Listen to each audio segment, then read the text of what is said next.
So, councillors, before we start this morning, I'm very grateful for Councillor Key. He's going to say grace for us. Thank you very much. Good morning. Let's pause for a moment of peace before we begin. From the wolds to the fens, from the city to the coast, today more perhaps than any other day, we come together in this place for a historic meeting that will shape the future of our wonderful county for generations to come. Dear Lord, we pray that we may thoughtfully, diligently and responsibly consider and decide our course of action. May we do so in a spirit of cooperation and mutual respect. Most of all, Lord, in a world where here we are lucky enough to be able to be anything we want to be, may we be kind.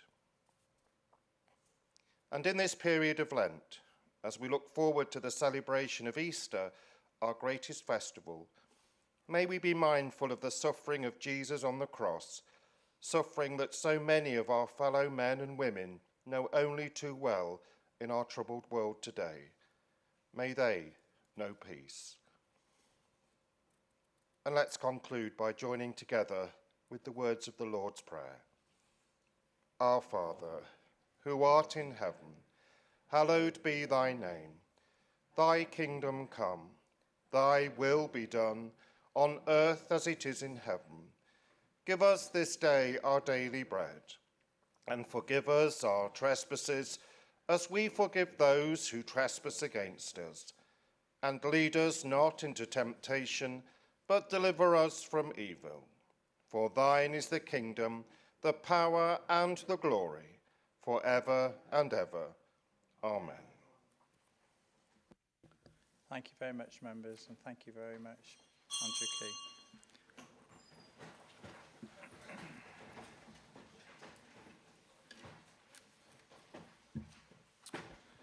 Okay, you have in your order of proceedings the meeting guidance, and there's no fire drill planned for today, so the usual situation of exiting by the front, and a very quick reminder about the carefulness with the hearing loop that can be picked up. That said, can I now move on to the order of proceedings, and as the Chief Executive, pleased to report apologies for absence. Thank you. Thank you very much. We've received apologies for absence from Councillor Austin, Councillor Bowles, Councillor Cook, Councillor Davies, Councillor Fleetwood, Councillor Gibson, Councillor Griggs, Councillor King, Councillor Morn, Councillor Murray, Councillor Skinner, Councillor Carter, and Councillor Perrotton-Williams. Thank you. Thank you very much indeed. Before moving, so next, can I learn of any councillors' declarations of interest? Should there be any to declare, please? Thank you very much. I'll take it that they are as recorded. So my next duty this morning is one with both personal sadness for me as a county councillor, and indeed another eventuality. It's with great sadness that I must report the death of a serving county councillor, Julie Kelly. Julie was first elected to the council in May 2017, just like myself, and represented the Lincoln Park electoral division. She was the Labour group's representative on the Children and Young People Scrutiny Committee and Corporate Parenting Panel, and between May 2021 and May 2023, 2 years, was deputy leader of the Labour group. I invite you all to stand for a minute's silence as a mark of respect, please.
Thank you.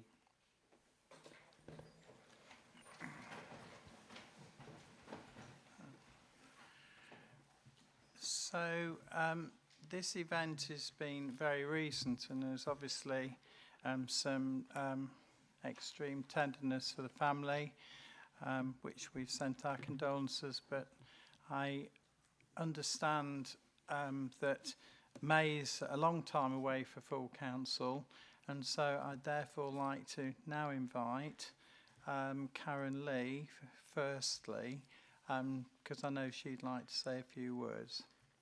Over to you, Councillor Lee. Thank you, Chair.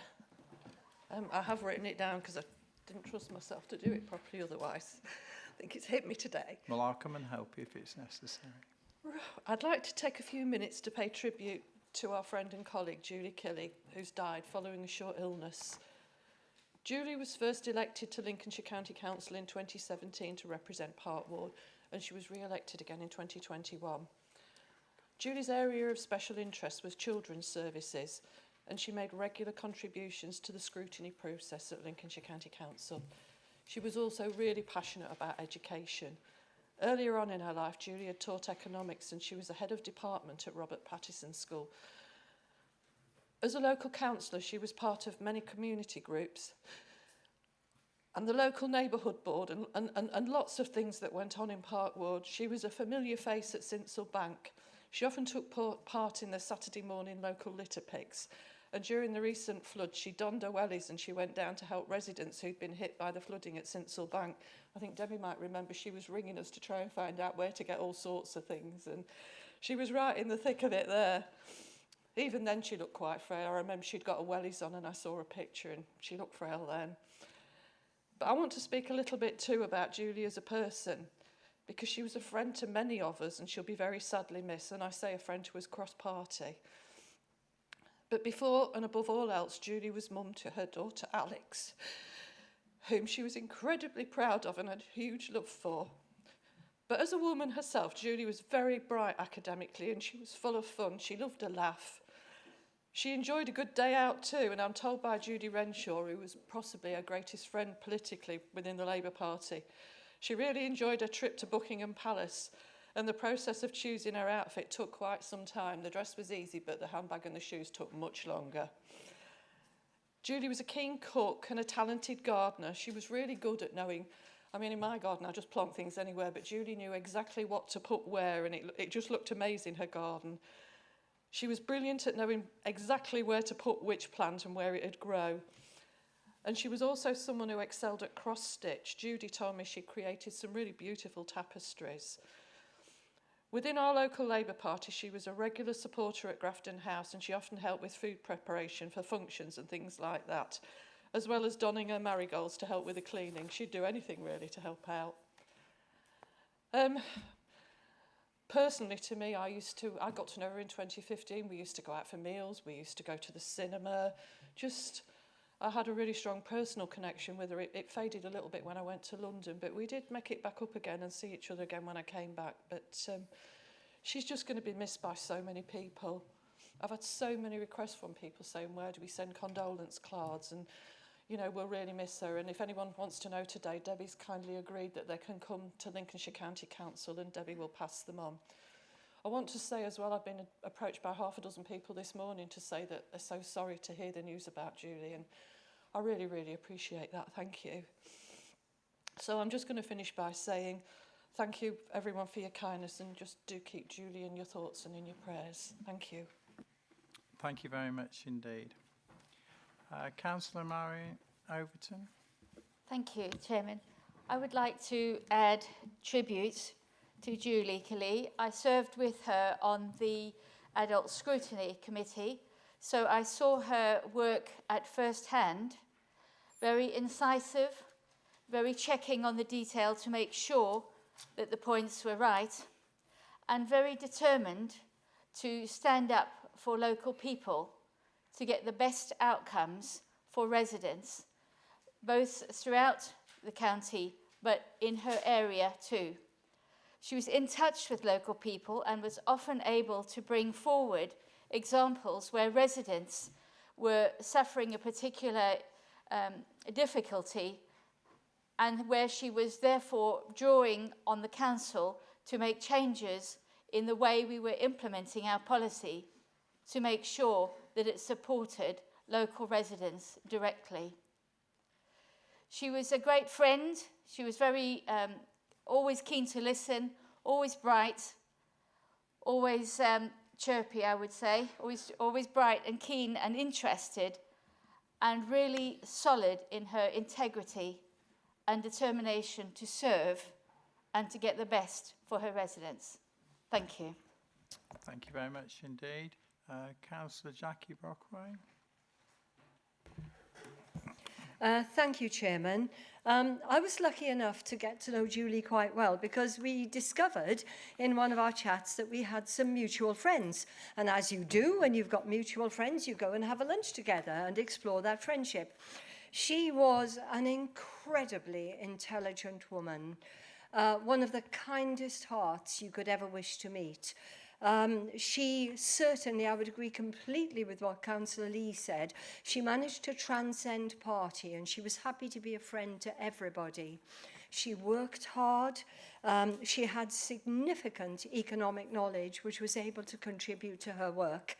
And I would have to say that, you know, the Labour group in this council has been hit very hard over the last months, and I do feel that we are lucky to have had her amongst her, and I'm pleased to have had the chance to know her, Chairman. Thank you.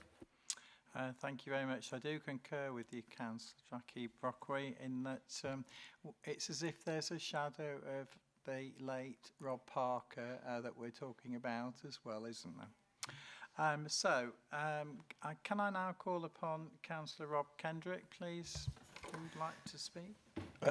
Thank you, Chairman. Councillor Lee has mentioned Julie's involvement with the Children and Young People Scrutiny Committee, of which I chair, and I'd like to say that she was able to draw on her experience in education to make valuable contributions to the committee, and they were much appreciated. And on a personal note, I always found I got on exceedingly well with her. There was no party politics in our discussions and chats, particularly outside the room.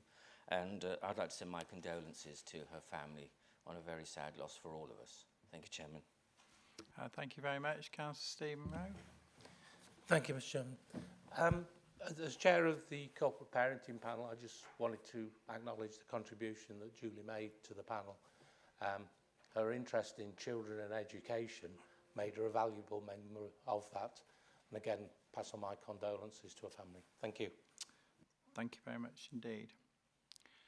Okay, so there's no announcements to be published for this extra meeting. However, before introducing item 3, I'd just like to share with you that on Friday evening last, I was asked to join, in the capacity as your chairman, a reception that was held by the Mayor of North Lincolnshire, Janet Longcake, at Normandy Hall in Scunthorpe. Other chairmen for North East Links and other chairmen for neighbouring districts and counties were there, and some chief execs. And what I'd like to just share with you is that there was a common theme of good willingness for a successful partnership and making the very best of the opportunity. So, being the impartial chairman I am to be, item 3 is why we're here today is Greater Lincolnshire devolution and the consideration of the public consultation outcomes and the submission of the final proposal to the Secretary of State. The report has been circulated by the Chief Executive, and I'd now like to invite our leader, Councillor Martin Hill. Thank you. Thank you very much, Chairman. I think, as has been stated, this is quite a impactful day on the life of the County Council, but also on the governance of the county as a whole. And as members are aware, back in December, we agreed as a council to put the proposed deal, which has been agreed by government about devolution for Greater Lincolnshire, for consultation to the public. And you'll see in your packs that the results of that consultation. I think it's worth stressing on page 98 just to demonstrate just the lengths the council went to, and indeed our colleagues in North and North East Lincolnshire to make sure that all the public in Greater Lincolnshire and elsewhere were fully aware of what these proposals were. And you'll see that in addition, for our part of Lincolnshire, it was highly publicised in County News, which goes to every household, as you're aware. There were 2,500 posters, 5,000 postcards, 4,500 surveys, proposals, and the proposal was sent to town and parish councils, libraries, communities. We also, social media-wise, there were over 3,000 comments and 851 reactions, and a reach there again to over 500,000 people. Also, there were mail shots to 3,500 individuals, to the town and parish councils and the community groups as well, including, of course, community groups and the business sector, which I'm sure Councillor Davey will say shortly are very, very much in favour of this proposal. So the result of all that was there was a response, formal response from 4,101 individuals and businesses, etc. And you will see from the summary of that, in broad terms, it was supported. But obviously, as we all know, there were some concerns about the governance as well as part of that.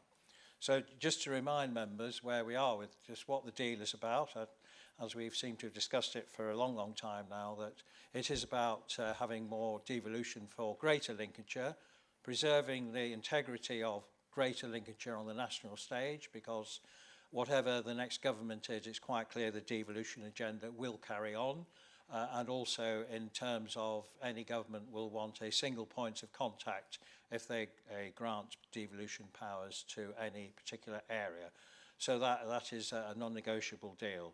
Obviously, we know about the £24 million a year extra the council will get on top of what it already gets, which amounts, if it went for 30 years, 721 million.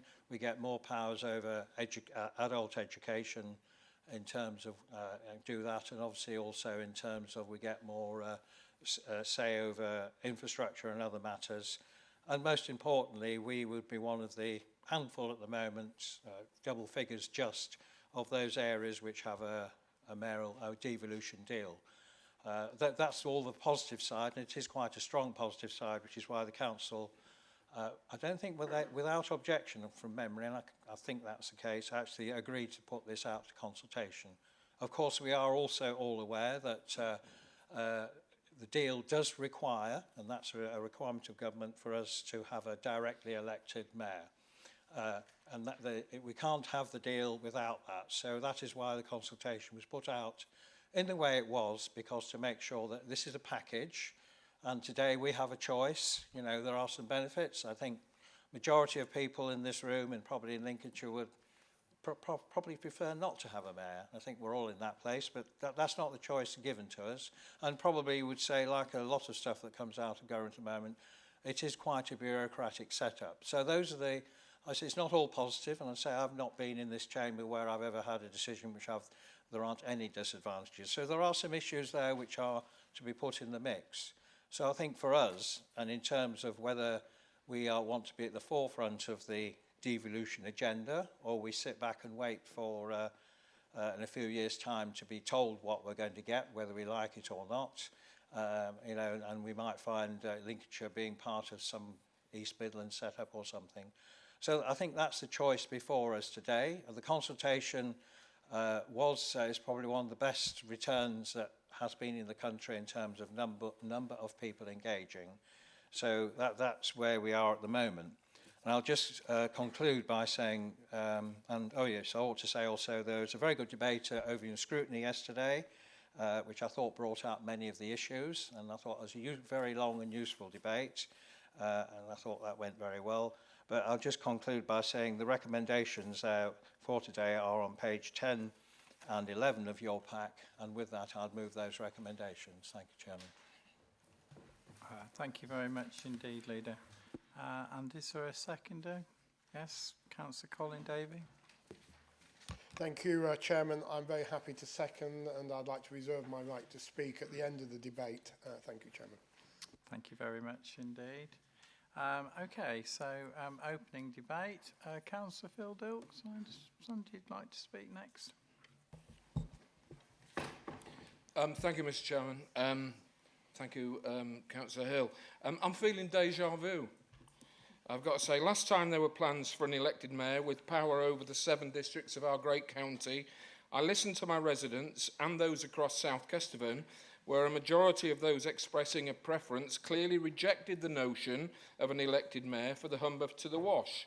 So at South Kesteven in 2015, I voted against the deal, as did the Conservative ruling group, virtually killing the agreement required for a deal which was then between the county, the 7 district councils and 2 unitaries on the south bank of the Humber. Later in this council chamber, in a recorded vote that you can still see online, you can see myself and the Conservative majority again voting against the mayoral deal. Project Devo was effectively dead. So what's changed? Well, in round 2, here we are again after 7-8 years, is it? Probably 9. This time the fundamental change in the way we are governed, as Councillor Hill's mentioned, is likely to be nodded through today without even a referendum and without a recorded vote even. And the government has also cut district council influence in the process. So rejection by a district council doesn't carry the weight it did first time round. The results of the consultation before us clearly demonstrate the residents of Lincolnshire have not changed their opposition to an elected mayor, not just in South Kay, where the vote was 2-1 against this time, but in every one of the 7 districts of Lincolnshire where we're elected to. Of those expressing a preference in Lincoln, over 50% against. West Lindsey, 53% against. North Kay, 60%. East Lindsey, 64%. South Holland, 70% against. Boston, over 80% against a mayor. That's 4 out of 5 saying no mayor thanks. Councillor Hill agrees, I welcome that he'd rather not have an elected mayor imposed on us, but feels, in fairness, I hope I'm summarising, that the promises of the extra money for the new local authority are a price worth paying. I respectfully disagree, but I've always believed that if there is any real extra money, most will go to the industrial south bank of the Humber, where government wants to develop a free port where none of us are elected to represent.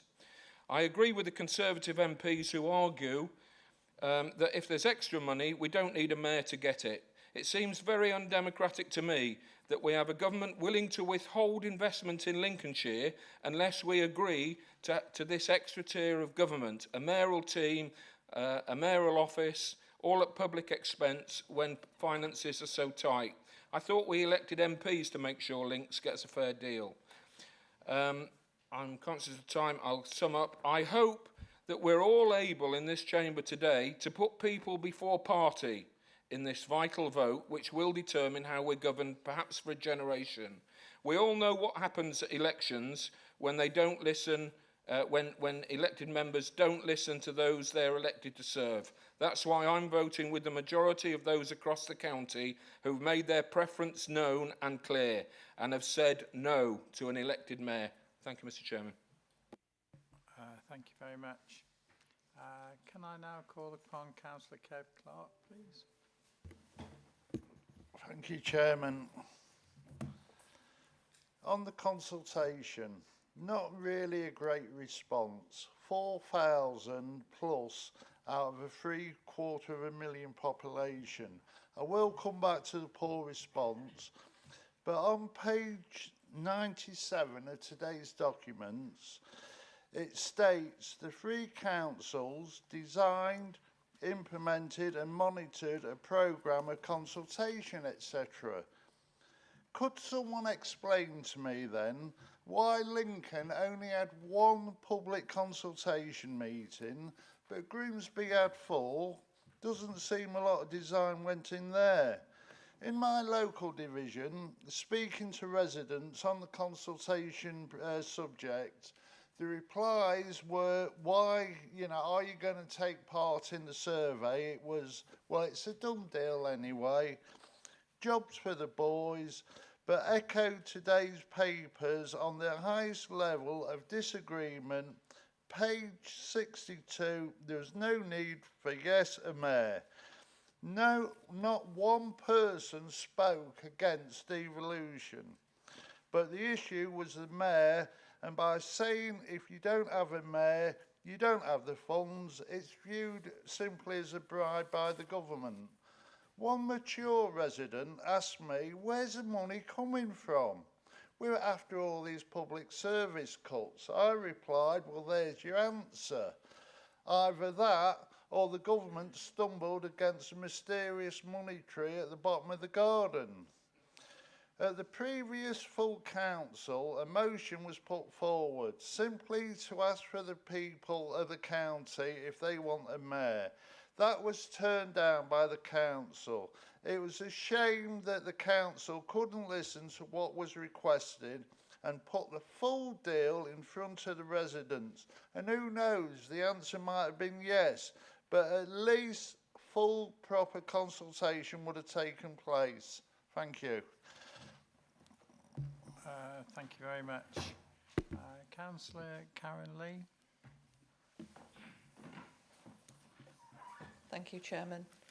Until now, I've done my best to be positive about these proposals because devolution is something in principle which I support. But the amounts of money Lincolnshire will receive in terms of the numbers of our total budget spends as an authority really are very poor. Ambitious certainly isn't a word I'd use to describe this deal. And given the amounts which have been slashed from local government budgets by the Conservative government since 2010, those monies being offered for this deal don't come anywhere close to making up for the cuts either. My second concern is over the results of the consultation exercise Lincolnshire County Council's recently carried out. There's just over 4,000 responses out of a population of over 750,000 people in our county. And according to page 40 of the consultation response document, that represents just 0.31% of the population of Greater Lincolnshire. It's pretty pitiful, really. The percentage is hardly a resounding vote of approval or any measure of validation. But perhaps actually it's a mark of the disillusion in politics that people have got generally watching a government that's well past its sell-by date, limping along long after it should have gone to the country. And whilst the numbers of members elected to this chamber 4 years ago, before devolution was a thing again, will mean that some of people here will pat themselves on the back like they did yesterday and tell us how well they've done with the consultation and how everyone in Lincolnshire has had the chance to have their say. In truth, the lack of validation for this deal, those poor numbers of responses, the silence by county residents is absolutely deafening. And because numbers elsewhere for devolution deals have been even worse, that doesn't make Lincolnshire any better. It just means that they're all poor. My third and perhaps biggest concern is around the governance arrangements for these proposals, because Lincolnshire's residents simply don't want a mayor. However, anybody tries to dress that fact up or brush it off as not being worthy of carrying any weight, as happened yesterday at OSMB, and casually dismissing it as, we've got to do it to get the money, that really doesn't cut it with residents of the county. Perhaps again, that's why so many didn't take part in the consultation. And yesterday, the leader said that highlighting concerns over the mayoral issue is picking out the bits that people don't like when they like the rest overall. Well, I'd suggest that the government's arrangements ought to sit head and shoulders above any other considerations and not be considered as some kind of afterthought. Both myself and Councillor Dilks have called for a meaningful consultation, but we were told it'd be too expensive. So we can spend a lot of money on a mayor, but we can't spend a lot of money on asking people what they really think about that, because it's all public money at the end of the day. So on balance, I cannot support these proposals and I will not vote in favour of them. I'm not going to vote against because I support the principle, but I just think we really do need a stronger vote of approval for what's probably the biggest change to local government in half a century.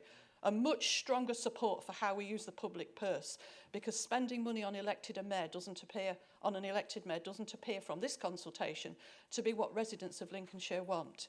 And you know what? After all the stuff around the VIP fast-track lane in COVID and all the money that's been wasted in this country and the cuts that we've had to make, wasting money on a mayor is probably the very last thing that Lincolnshire residents want to see.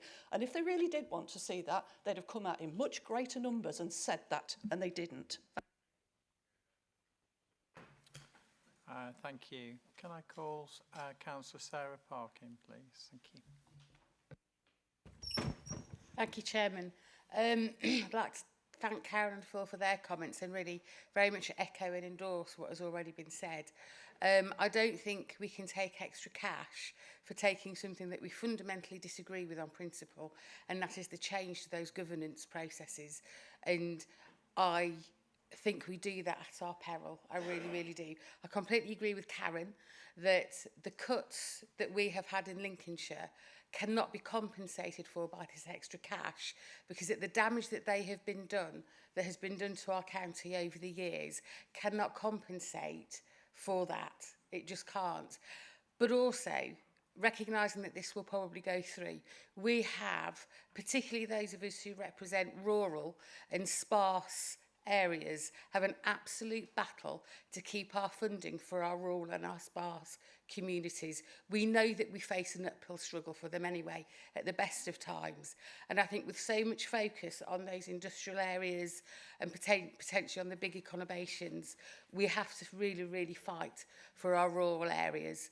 And I hope that all of us who are sat here, regardless of which way we vote, will always, always, always, regardless of the outcome of today, keep our minds on our residents and on the services that they need, and to fight for those. Thank you very much indeed. Can I now call upon Councillor Jackie Brockway? Thank you very much, Chairman.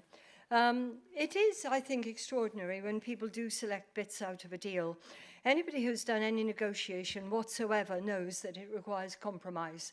If anybody ever gets everything they want in a deal and the other side gets nothing, those deals often fall, because you've got one side who is completely unhappy and completely dissatisfied. We've all been very open about our feelings of the mayor, but when you're telling us that people don't want the mayor, which is right, are you also telling us with great confidence that the residents don't want the benefit that come with this process?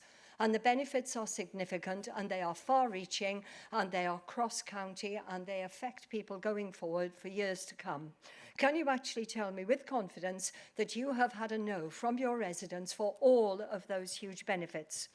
In addition, this business about the small number of responses, yeah, it would be great if we had 750,000 responses, but I've looked up some of the responses to our elections. Councillor Clark, as far as the figures online say, you were elected with 945 votes out of an electorate of 6,337 votes. Well, if that's right, the figures are there. If that's right, then should you be here? Should we be rejecting you? No, because you were properly and duly elected. And the thing is that when people don't go out and vote, don't go take part in these very extensive consultations, we need to remember that that is their democratic right. We do not have the right to impose on people that they must come out, that they must vote, that they must take part. There are numerous people in this and everywhere actually, who when their people are elected to serve them in organisations such as this, they then expect us to do that job. They do not then expect necessarily to have to sit and read 300 plus pages to then second guess and to make the decision.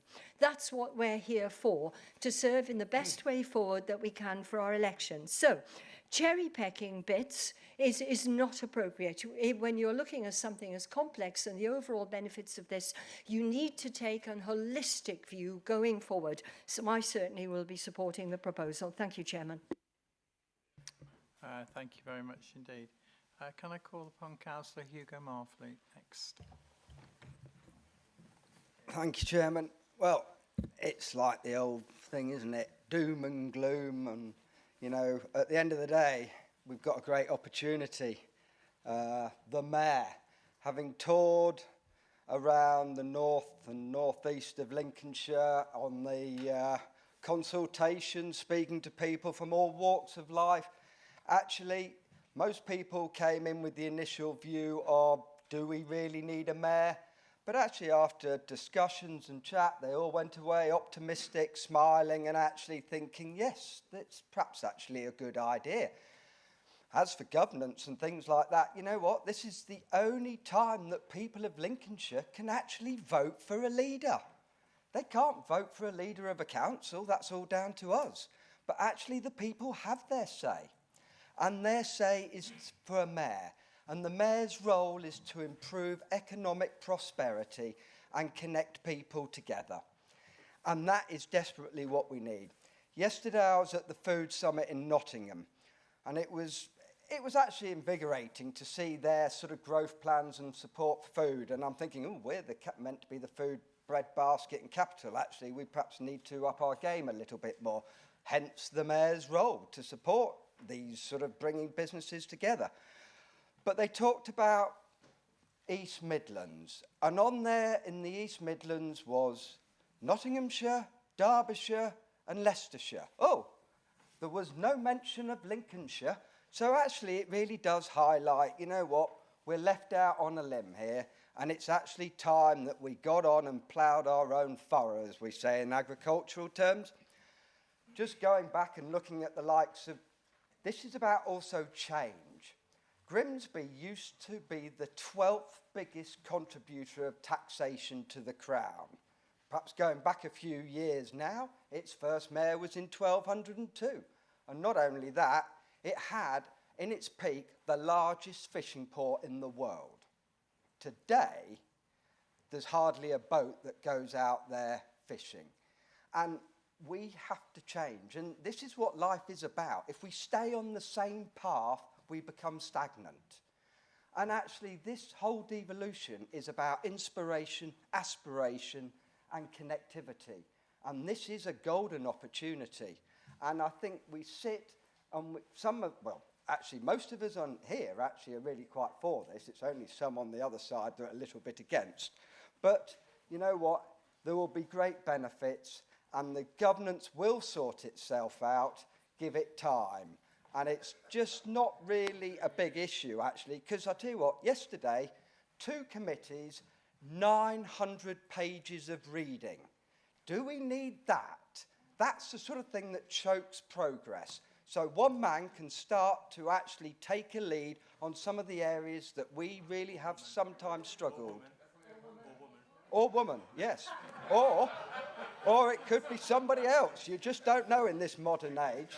But anyway, here we go. Welcome this and everything about it. And yes, there will be differences done in different areas because we need to. Because South Holland is a little bit different to Immingham, actually. But both have a contribution and a part to play for the people of Lincolnshire. So thank you. Thank you. Okay, can I call upon Councillor Tom Ashton, please? Thank you very much, Mr. Chairman. We've heard an awful lot this morning about governance. And the thing I just draw attention to, I believe in democracy. And whilst I appreciate that few people want a mayor, we have to consider what the other potential alternatives to a mayor might be. And I would much rather that be a democratic vote by the people across Greater Lincolnshire. For the first time, actually, Greater Lincolnshire coming together as a political entity. Councillor Marfley referred to Grimsby. This will be the first time that Grimsby and Lincoln and Stamford and everywhere in between, the area that we know of as Lincolnshire, is represented by a single polity. And when we think of those methods of choosing whoever heads up this combined authority, we probably come down to a directly elected person is the fairest way of doing it. I can only think of the criticisms that will come our way were it a closed shop where the leaders all get together and choose who's going to be that person to chair it. At least this way it is someone that is fair and accountable to all of Lincolnshire. I was interested to read on page 56 of our papers that one of the respondents on the consultation suggested that we should probably call not a mayor but have a governor or a governor general even. And I have to say that if this job came with the Major General frock coat and the ostrich feathers, I might even apply myself. But seriously, there is so much good in what we're talking about this morning, and there is overwhelming support for the new job, for the education and training, for the roads and buses and transport, for the homes and communities, for the environment, particularly in my mind, the environment measures, what we have as a potential of 3 local flood authorities coming together. This has huge potential. it also has, on 23 out of 24 of the metrics which were analysed as part of this consultation, the overwhelming support across individuals, businesses and local government. So I'm not going to get hung up on that, Mayor. I'm going to support this as a good deal for Lincolnshire and a fair deal for Lincolnshire. And I'm pleased to see that on page 217, it's here in our papers, that the Mayor's budget will be subject to ratification by the Combined Authority. And that is an incredibly powerful tool to make sure that that Mayor is representative of every corner of Lincolnshire. And to pick up on the point of Councillor Parkin, that no rural community is forgotten, that it doesn't just concentrate on one area at the expense of the others. Thank you, Mr. Chairman. Thank you very much, Councillor Ashton.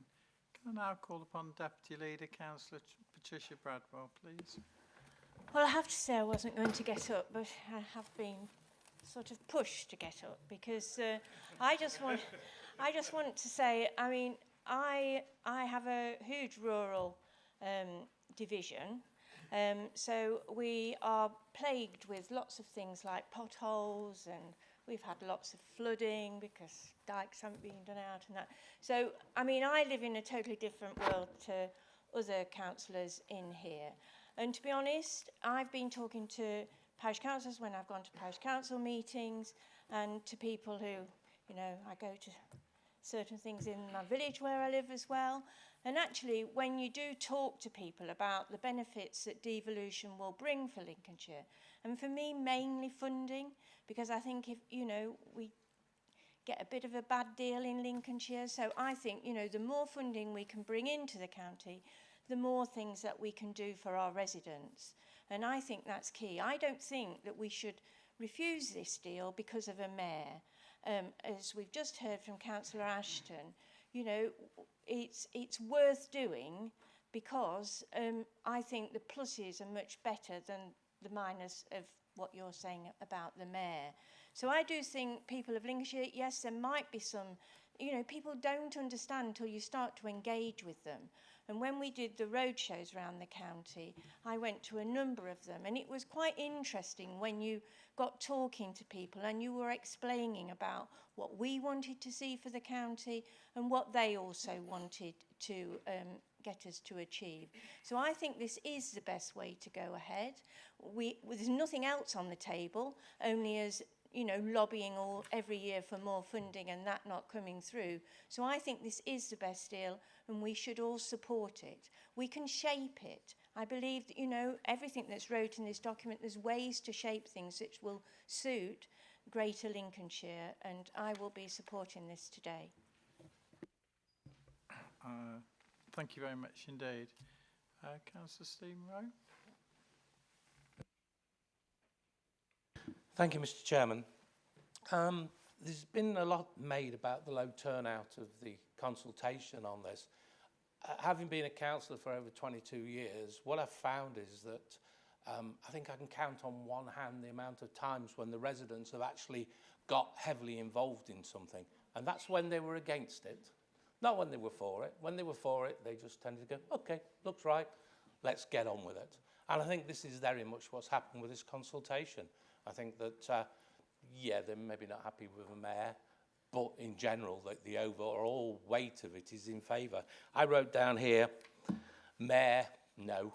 Money, yes. Local management of more things, yes.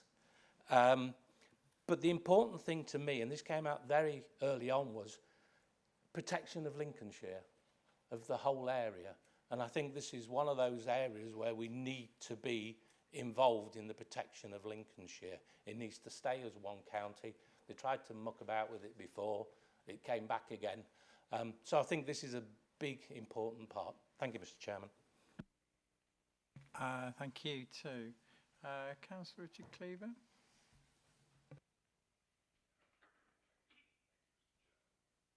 Sorry. Thank you, Mr. Chairman. I would quickly reiterate the points I made in the earlier debate. £24 million a year clearly isn't enough for the aspirations which are set out. I have no problem with the aspirations. The aspirations are good. We put a lot of work into putting them out. It's good that they're out in the public domain. 24 million isn't.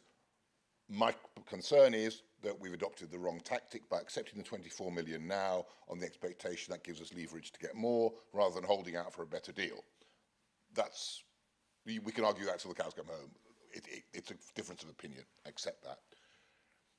On the constitutional side of things, it's not just about the mayor. I accept what Councillor Hill has said. We have to accept the mayor. The deal comes with the mayor. Fine. Okay, we have to accept that. But there's more to it than that. Governance isn't just the mayor. Governance is the constitution of the combined authority. We live in a constitutional democracy. Constitutions of bodies like this one are really important. They are the rules. They set out the membership. They set out the powers. The word constitution only appears 4 times in that paperwork today, and that concerns me. It concerns me that the powers of the constitution are not spelt out. The procedure for amending and adopting the constitution are not spelt out. And we have some absurdities in there because we have 4 non-constituent members from the districts. They don't get a vote on the constitution of the combined authority because the constitution has to be adopted before they can be members of it. It's also not clear whether the lead members of each authority have to agree any changes to that constitution. And you also have the point that the mayor has a veto. So my question to you is, are we breathing life into a monster over which we have no control once its constitution has been set up? I have a fear. I'm afraid of that, and I'm not happy with that constitutional arrangement. It's not just the mayor. I repeat, it's not just the mayor, it's the whole governance thing. I don't think it is clear enough in our paperwork for me to vote in favour of it. In terms of,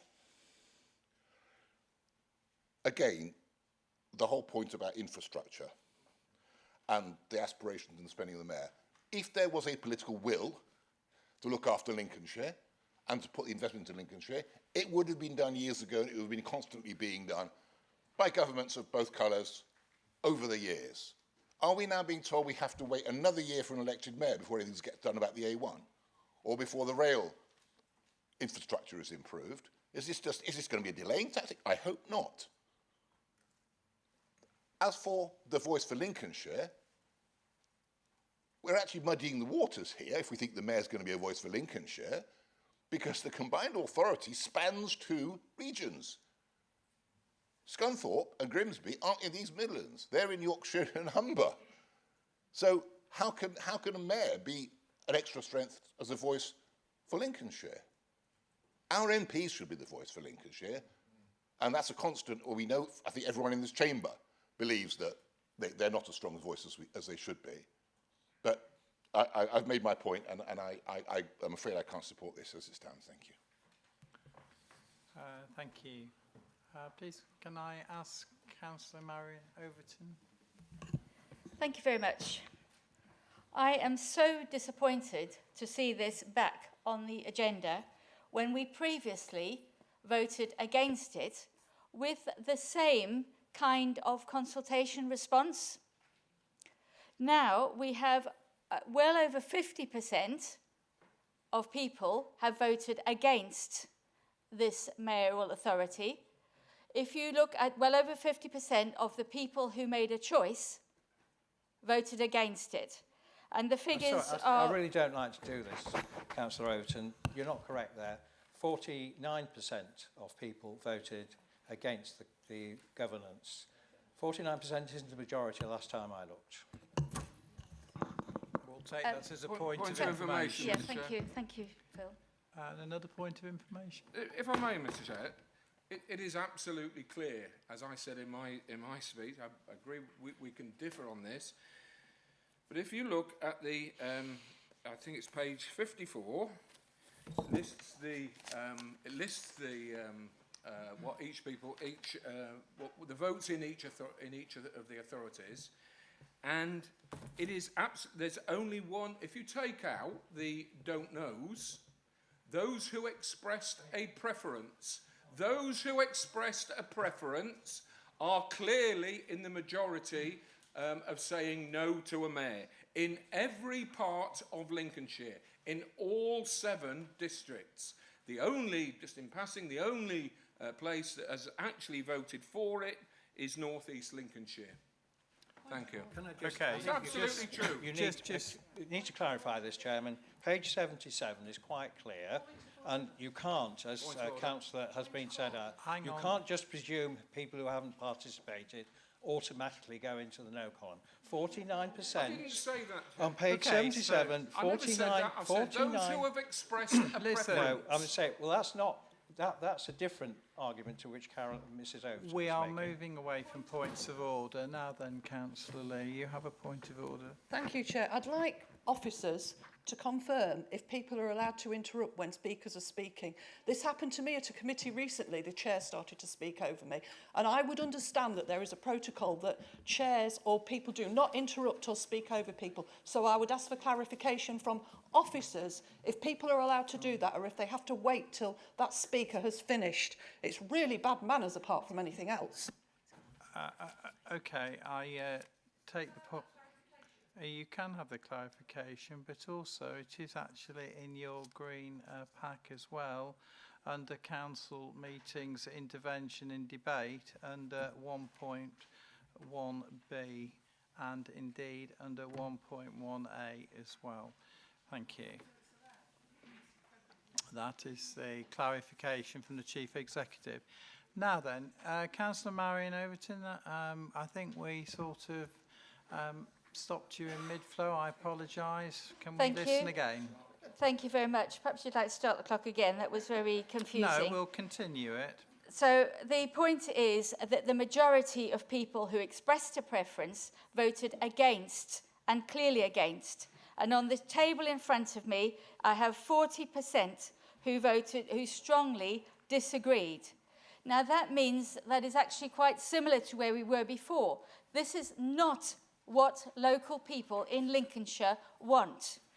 Now you might say, well, the money makes it worthwhile. 24 million does not make it worthwhile because currently we are spending 360 million on transport improvements. Now, today, according to County News. Now, that means that the way to get extra money is to put forward a business case which demonstrates the economic advantages to the government. In other words, economic growth for them is more tax in, and that's clearly and understandably what they want. Our residents tell me, why are you doing that stuff when what we actually want is our roads fixed?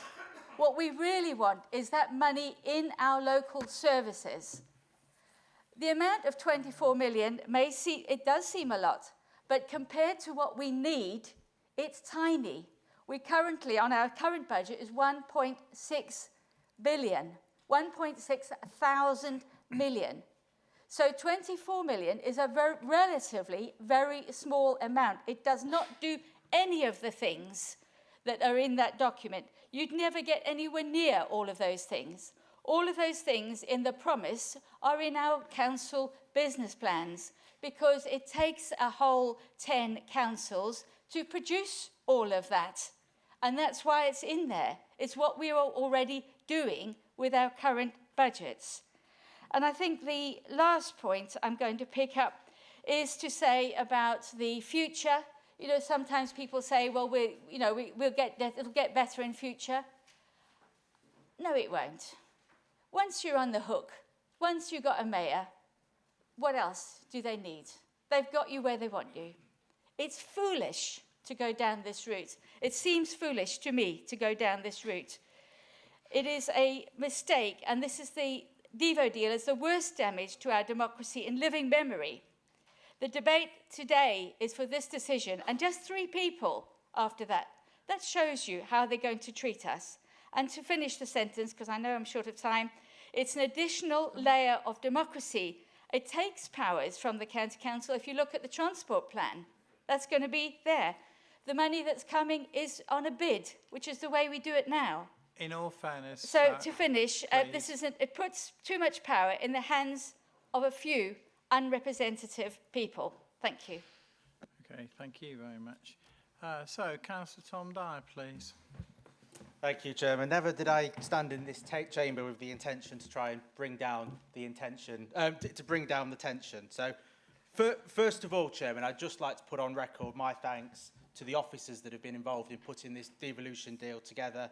There's many more names that I could probably repeat, but Lee, Justin, Andy and Debbie, I know you all did the consultation events going across the county, and I know that was a lot on your own personal time, given the geography and how many there were. So thank you very much for all of your work in getting us to this place. It's very much appreciated. And I think, Councillor Lee, you raised a fair point about devolution, and do we have as a controlling group, do we have a manifesto commitment to roll out devolution in Lincolnshire and progress this? And I think that was a fair point, Councillor Lee, and I have looked at the Conservative group's manifesto that we had in the 2021 local elections, and on the first page of that devolution deal, there are several bullet points about working with across a strategic vision for Greater Lincolnshire, devolving powers. So I don't accept, Councillor Lee, in fairness, that us on this side of the chamber, we don't have the democratic legitimacy to pursue this. It was quite clear in our manifesto, for which we are the majority in this room. But it's a fair point, but it is on, you know, we did stand on that manifesto point back in 2021. So we're delivering what we promised. The consultation exercise, it was extensive. There was county news, and that goes to every door across Lincolnshire. I saw it on the Lincolnite several times. Hard copy consultation. There was consultation events as well, which I attended one of them. And I know, I'm pretty sure executive members were at virtually all of those. And Councillor Hill, I know you were at a lot of those to speak directly to the public. So I think members of this group and officers have been available at the consultation events. And we have tried to get as many people to respond to the consultation as possible. I think, Chairman, as well, this isn't the end of a process at all. We're agreeing a deal today to move forward, but actually there's a lot of hard work that still has to go on. And actually that's for the officers and senior councillors to work out as we move on and form the mayoral authority. And if it does go ahead, a lot of this will be on the first mayor to put together an authority that works in the interests of everybody across Greater Lincolnshire. And I just will add, Chairman, because one of the points actually in my last 30 seconds was about the cost of a mayor. And I've just had a quick look online. The Labour Mayor of London has a net precept of £363.66, whereas most Conservative mayors don't have a precept at all, Chairman. So what I would say to the people of Lincolnshire is that if you're concerned about your mayor raising precepts and having a precept, then the best thing to do is to elect a Conservative mayor for Greater Lincolnshire and not a Labour mayor or an independent mayor or a Rainbow mayor or a Lib Dem mayor or whatever mayor they're going to go for. Thank you, Chairman.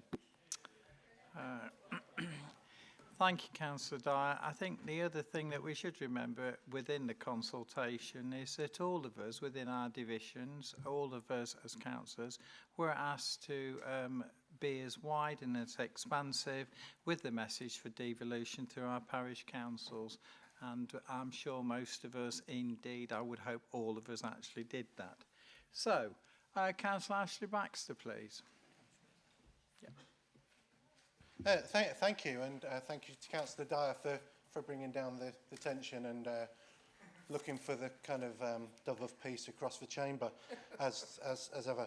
I want to talk about the size of Lincolnshire, the mayor, and the money. Councillor Marfleet said that this is a chance to vote for a leader across Lincolnshire, because we haven't had a chance to vote, because the current leader of the county council is elected by us. Well, wait until you hear about how Rishi Sunak was appointed.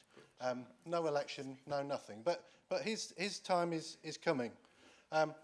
There was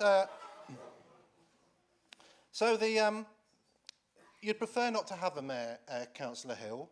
Most of the chamber would prefer not to have a mayor, but that choice is not available. But very swiftly afterwards, you said that we don't want to wait and miss this opportunity because we would then be told what was going to happen. Well, that's contradictory. We are being told what's going to happen. We've done a consultation across Lincolnshire. The people have said 49% to 39%, so a majority of those who expressed a preference against a mayor, but we have no control of that. This is being done to us as a county. I was also interested in Councillor Marfleet's comments about the last time we had a leader across Lincolnshire, across Greater Lincolnshire.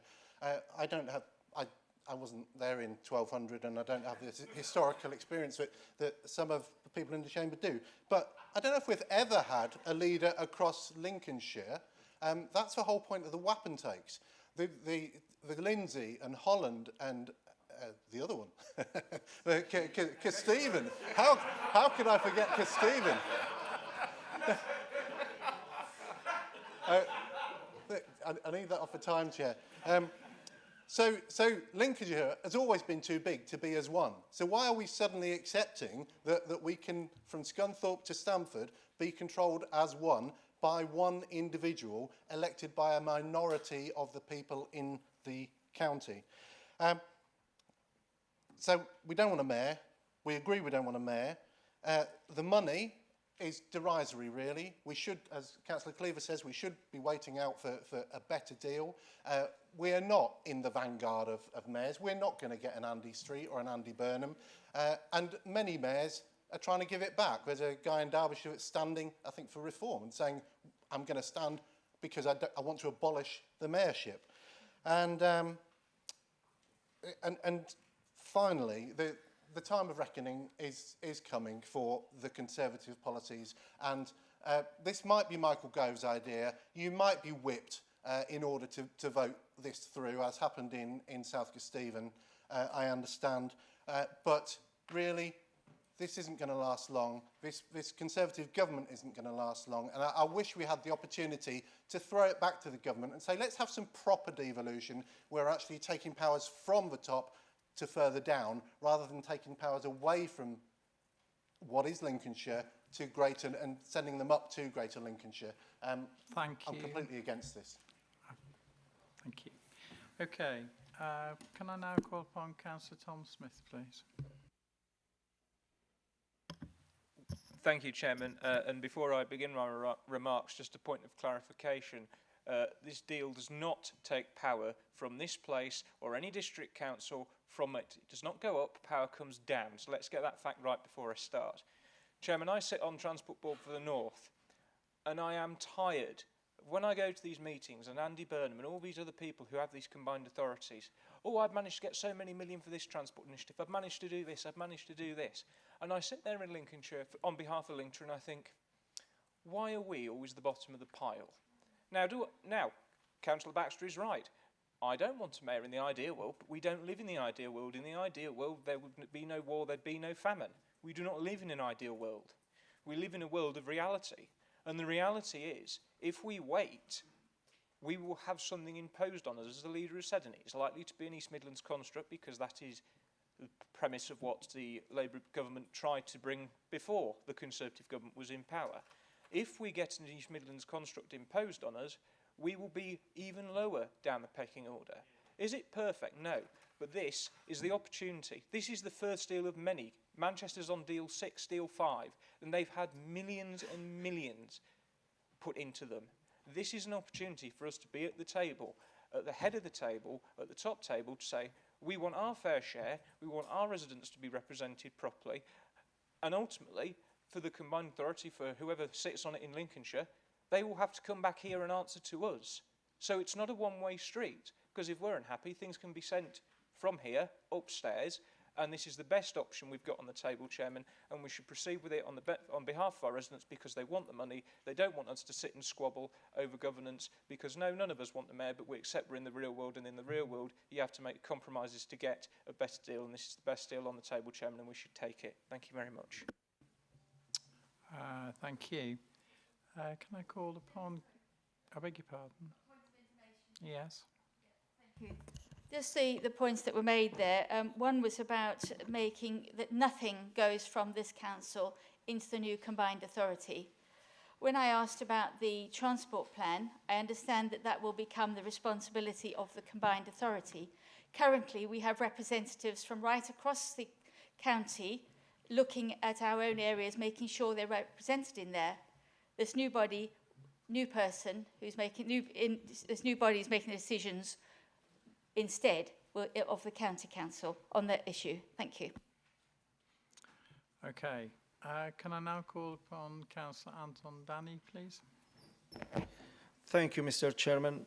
It's a very interesting debate, and I'm happy to be here.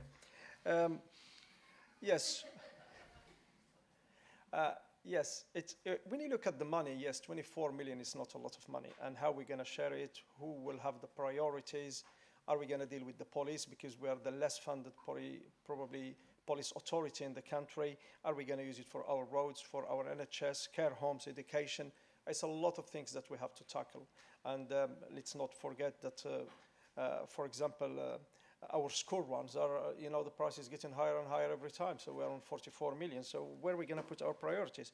And I do feel, if I will talk about myself and Boston, I do feel that Boston is mostly probably isolated in a way. And why is isolated and why I'm bringing this subject? Because yesterday I had a sort of a dialogue. I was talking to a gentleman who came to Boston to work for a day. And he asked me, how can I get back to London? And I said, you can take the train. So we start checking. And it was really very awkward to find a way to go back to London because the prices were like over £60 from Boston. The timing wasn't right for him because he's finishing his work at 1 o'clock. So he wanted to go like by 2 and get early. Now the trains were like 5 o'clock. And I start thinking about our transport strategy around Lincolnshire. So this 24 million, will it sort out the transport issues we have in Boston? Because if I would like to visit a friend of mine in Grimsby, for example, there is no bus, there is no coach. I can't get there. I have to take probably detours around the county to get there. Therefore, I may not go and visit him, and this is what's my concerns. So Boston at the moment, it's the second largest town after Lincoln. However, we don't have an infrastructure adequate for the population we have at the moment. It is struggling. We are struggling. We are not probably, going to get out of our struggle soon. Do we have to believe in the devolution will be the savior? Mr. Mayor, if he's elected, will be the one who will be the democratic person and say, no, no, no, no. I will stop that. We have the priority for that. How will it work? And I always ask about the democratic way. My dear friend here said that we should live in reality. Unfortunately, the world is not living in reality because if you look at what's going on and the political chaos around the world, the Red Sea is getting attacked all the time. We have the war in Ukraine, the fuel is getting up. Big companies are making, I think, a big profit. And now we have the government which is telling us if you have a mayor, then the devolution can go and you can get the money. So I found it very tricky. You cannot boycott a county which is one of the largest counties in the country, and we are very agricultural and we support the country. And what I will say, because my time is finished, I will do what's best for Boston. If it's fit for Boston, then it will be fit for me. Thank you. Thank you very much. There has been reference made in the chamber to the past wealth of Grimsby. There is also the past wealth, similarly, of Boston, hence Boston Stump. Now, Councillor Colin Matthews.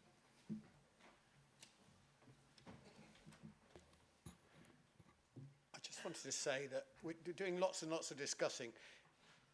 I was shocked that the people over there are pleased that they resisted this 9 years ago and that things have gone on and they're resisting it now.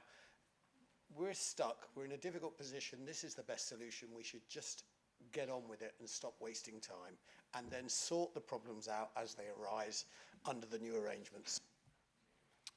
Thank you very much. Councillor Mike Brooks. Thank you, Chairman.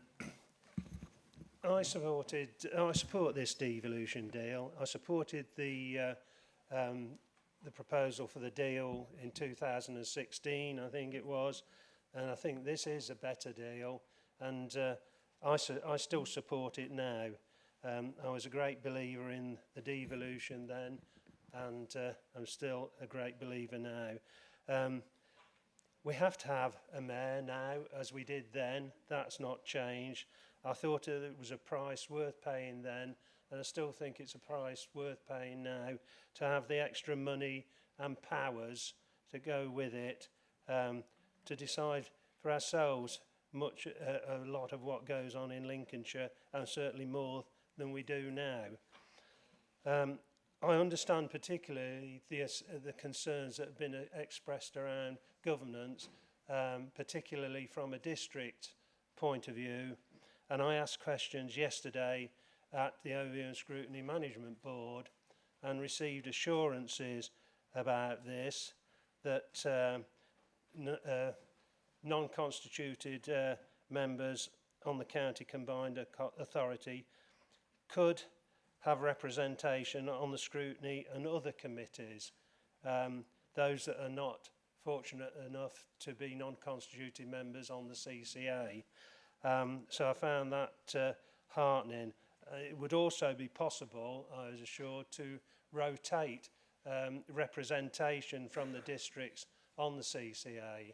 So again, it is possible for all of the districts over time to have representation on the CCA. Now that is something that is still to be sorted out, and it's got to be sorted out between those district councils. So that is all still there and possible. I support the principle of having the devolved powers and focusing on our priorities. And I believe Councillor Danny raised the issue about Boston. I do believe that with devolution, we'll have better opportunities to argue for infrastructure in Boston, because more things will be decided here. We'll be arguing within Lincolnshire for that extra in Boston, and I would hope we'd get more understanding than we have at the moment, where we have to go nationally and have national guidelines laid down on how we're going to get the money. So I support the recommendations. I'm going to vote for the devolution deal. Thank you, Chairman. Thank you, Chairman. The point that this mayor is essential. It may be essential for this deal, but it is not essential for a deal. And if you look at other councils, such as the Greater Devon, they do not have to have a mayor. Thank you. Sorry, this isn't a point of information. Okay, it's a clarification. So, we seem to have had quite a lengthy debate, and I don't see, there's one more. Councillor Key? Yes, thank you, Mr. Chairman. I really wasn't going to say anything, but I've been sitting here listening to what everybody's saying, and I'm very proud to be a resident of Lincolnshire. I've lived here all my life, as have generations of my family before. And I think sometimes when we sitting here in the chamber, we go with our heart as well as with our head. And I think that's one of these occasions for me, because I'm sick and tired of Lincolnshire being second best and not getting what we're entitled to. And I just think this is an opportunity to, rather than just get the crumbs off the table, to hopefully be at the table. And that's really, I suppose, the main thing that I would say. But with regard to a mayor, which everybody seems to be obsessing about, if I'd had the choice before we started, I probably would have said, no, we'll do it without a mayor. But that's not what we're being offered.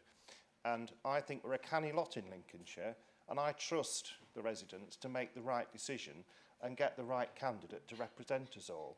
So I want us to be enthusiastic about the mayor, not be grumbling about it really, because that's what we're going to be voting for.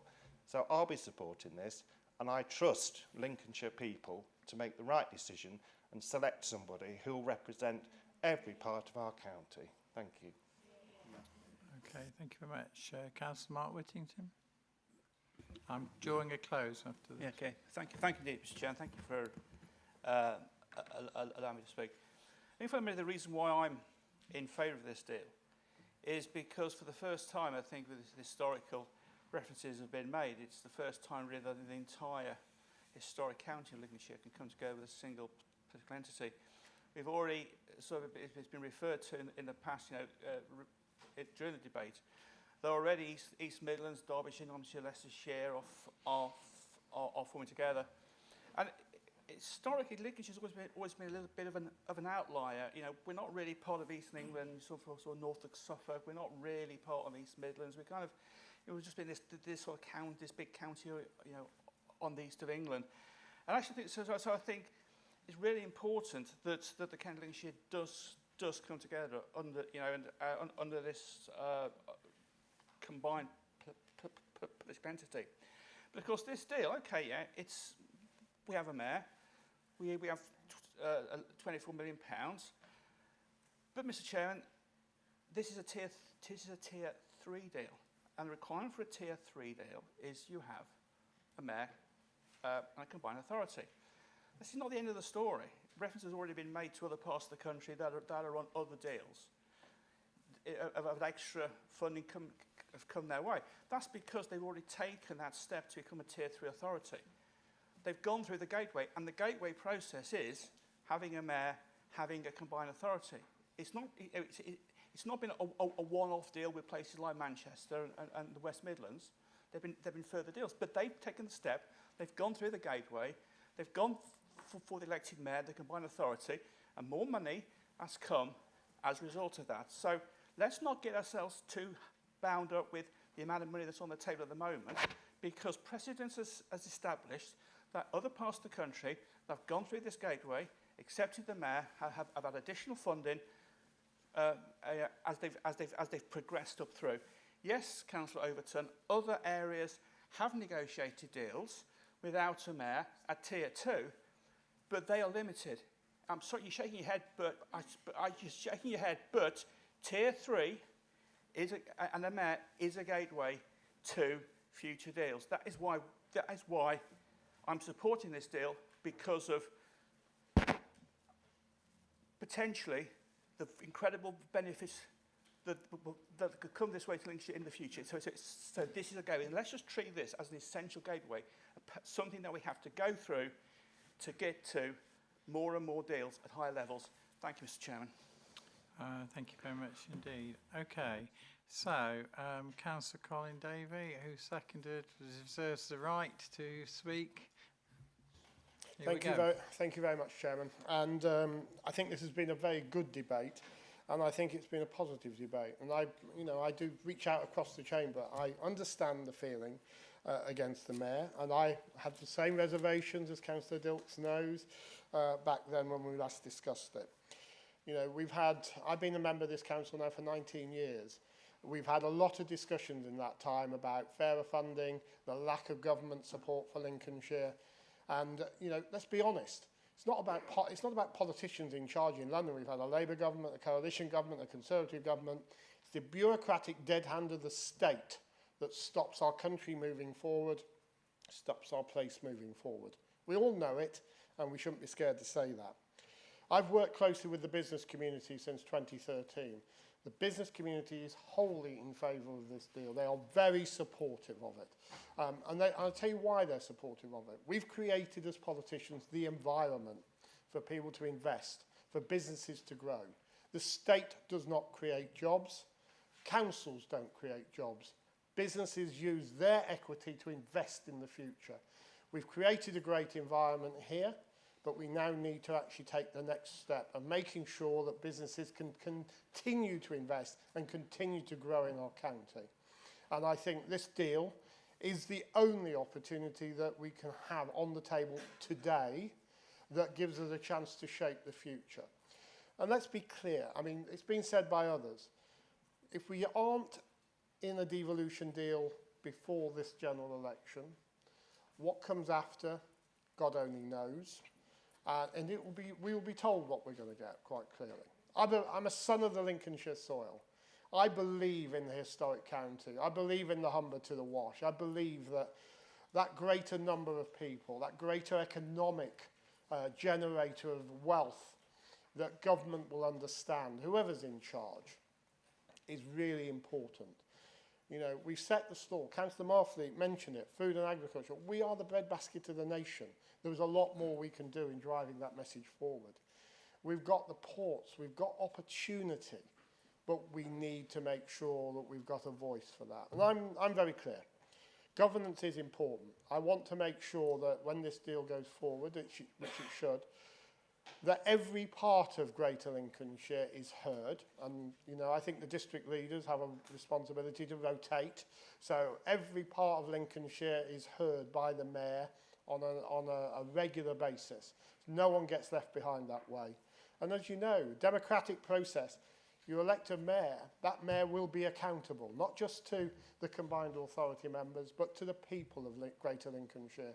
And if he or she does not deliver, then they'll be replaced quite clearly. And that is what proper democracy is all about.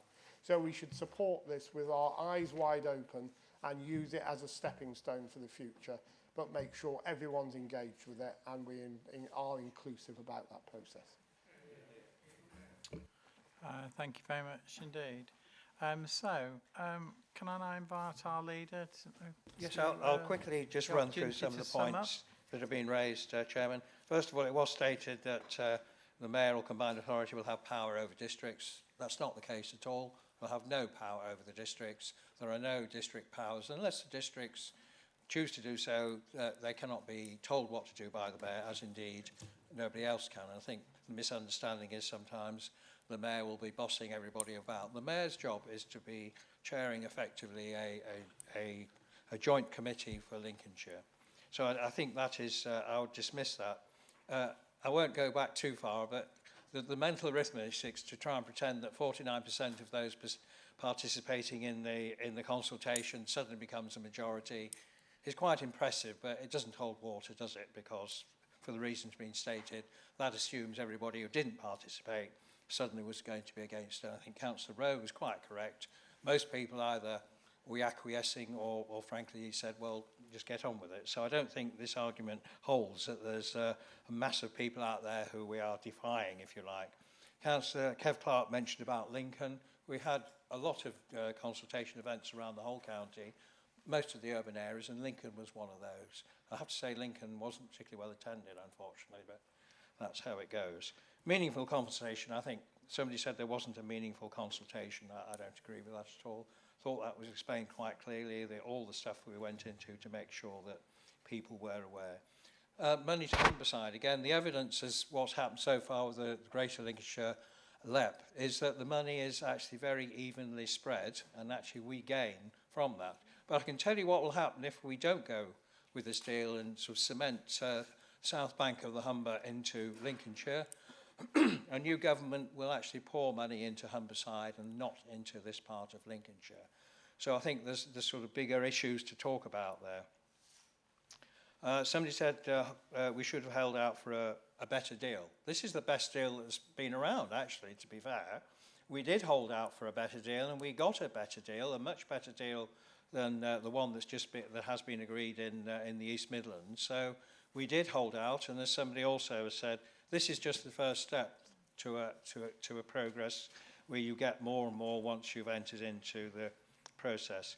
I understand Councillor Cleaver's points about the Constitution, but just to remind him, once the 4 district councils, which is twice as many as has been given pro rata in the East Midlands, so we have bent over backwards to make sure that the districts are fully engaged. But once those 4 districts are on the combined authority as non-constituted members, they will be entitled to vote to change the Constitution. So I think the safety is there. Councillor Overton, again, you weren't correct about but you were correct about the transport. The one issue which I didn't mention earlier was that the combined authority will actually create a local transport plan for the whole of Lincolnshire, which I think is probably a good idea because we should work with our neighbours. But on the other hand, the proposal is that the powers that currently are done by the 3 transport committees, authorities, will be given back down, as is indeed happens everywhere else where there are combined authorities. So we've made sure that the transport powers and doing the potholes and all the rest of it will remain with the resident transport authorities. And Councillor Baxter, it's being done to, as you're saying, contradiction. No, there's no contradiction there. I think the contradiction is about, the concern is about geography, because if we don't decide, and I'm like the most of us, and like Councillor Davey, Lincolnshire to me is Humber to the Wash. And if we don't grab this opportunity to cement that geography, it will be carved up, and we will be left as an adjunct to somewhere else. And years ago, we had East Midlands Regional Assembly, and frankly, we didn't do very well at all out of that setup. So I think we are making this decision, but it is, as, you know, as I said at the beginning, that it's not all 100% wonderful. It's not as much devolution as we'd like, but it's a very, very important step on the road forward. And I just say to Councillor Overton, who was talking about Tier 2, yes, you can have Tier 2. Yes, you don't have to have a mayor with Tier 2, but frankly, you get nothing. You get some powers, you get some powers over adult education, a little bit of money. In our case, it will be about £19 million. You get nothing else at all. No more money, no more anything, no more influence. And I think those councils that have done it are just trying to get themselves in the game on the understanding that that will be a first step to having a mayoral combined authority. Because make no mistake, when you hear what all parties are saying, I'm not sure about the Lib Dems to be fair, but certainly the two parties who are likely to be running the next government, they are both saying this devolution is happening, and they're both saying they want mayors and all the rest of it. So I think this is coming, this is happening. If we can just say, well, we're not doing it now because we don't quite like what we've got, it will happen anyway, so we might as well get in there and get on and try and shape it to our benefit, to the benefit of the people of Lincolnshire. And that's why I would like to recommend that we support the recommendations in the order of proceedings, and we move forward. And I just need to remind members that this isn't the end of the tale. Obviously, if we vote for this today, it will then go to the government and the minister, who will consider all that has happened, the consultation, etc., and then the minister, government, will make a decision as to whether this proceeds or not. So if we vote today, we're nearly there, but there is one more important step which has to be a hurdle, which has to be covered. Thank you. Thank you very much, Councillor Marino. Just to correct, thank you, about getting nothing if you have a level 2. I have the list of the 19 deals across the country in front of me, and for example, the Greater Devon I mentioned earlier has 16 million per year, and when you compare that to the 262 million that we're getting, so that's the point of order, is it? It's not too bad. Okay. Thank you. Thank you. So thank you very much, Leader, in your summary at the very end, in reminding us that we are now going to take a vote for the submission of the final proposal to the Secretary of State. Mr. Chairman, we've heard a lot about democracy today on both sides, and I wonder if I can urge those who are interested in democracy to support me in calling for at least a recorded vote on such a fundamental change, as colleagues all agree is going to affect us for generations to come. Okay, I'll just bring in the Chief Executive for clarity on the recorded vote, because as I understand it, we need an indication that there's at least 14 people for that. However, what we can do, and I've done in the past during my chairmanship year, is to make sure that there is a note of a recorded vote if there isn't 14 people. So first of all, can I see what support there is for I need those that wish to support this suggestion to stand to tell me. 2, 4, 6, 8, 9. So I have 9. So sadly, that won't be going ahead. Well, with respect, I did say that if it didn't, it will be noted and recorded that way. Okay, and I think that's me being fair. So, can I now go back to the rules of council, and can I ask for an indication of those that are in favour of this proposal to go to Secretary of State, please? Show of hands, thank you.